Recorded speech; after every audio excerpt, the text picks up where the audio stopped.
Okay then.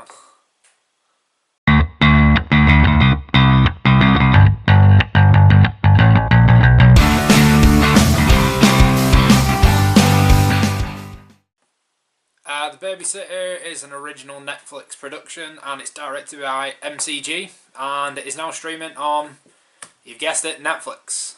This review contains spoilers, so as always, if you haven't seen it, go and watch it. It's super easy to get a hold of.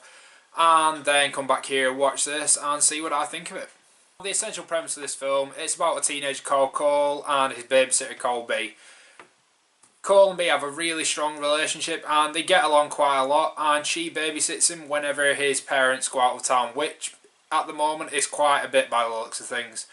And one night Cole decides to stay awake after he's supposed to go to sleep to see what B gets up to while he's asleep. The film itself, it's quite simple. I mean, that is the plot line, and it's not really trying to do anything out of the ordinary in terms of filmmaking. It is a teen slasher film really, with bits of comedy thrown in, but it knows it's that, and for that reason I quite enjoyed it really. If you go into this film expecting like a jump scare thriller or anything really remotely scary, you are going to be disappointed because it's very simplistic in what it does. Let's not say this film is brilliant, because realistically it's not.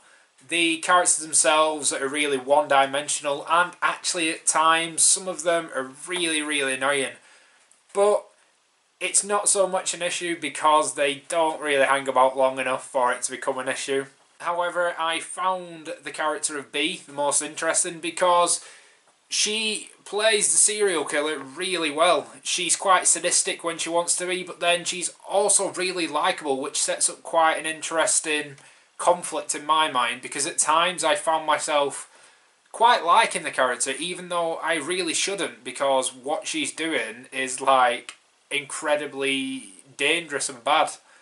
But it was interesting to come away from the film and question, did I actually hate her? And I don't think I did. None of the other cast really do anything other than become like a minor kill or a slight plot point, and that's a bit disappointing because you've got talent like Robbie Amell and sometimes Bella Thorne, and they don't really utilise that talent at all. They are purely there as just a way to put a bit of gore on the screen, and that was very disappointing in my opinion.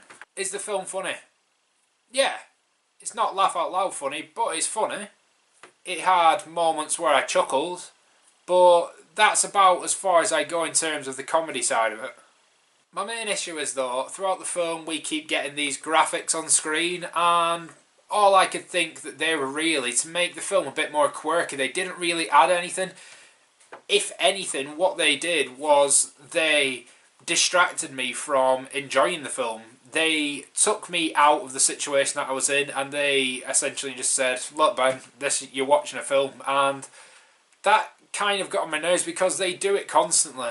It was almost a throwback to older, more gory films, but it just didn't work because it wasn't utilised enough, and when it was utilised, it just felt completely out of place in terms of the tone of the rest of the film. Now with all that said, I honestly don't think I'm going to remember this film in say 5 years.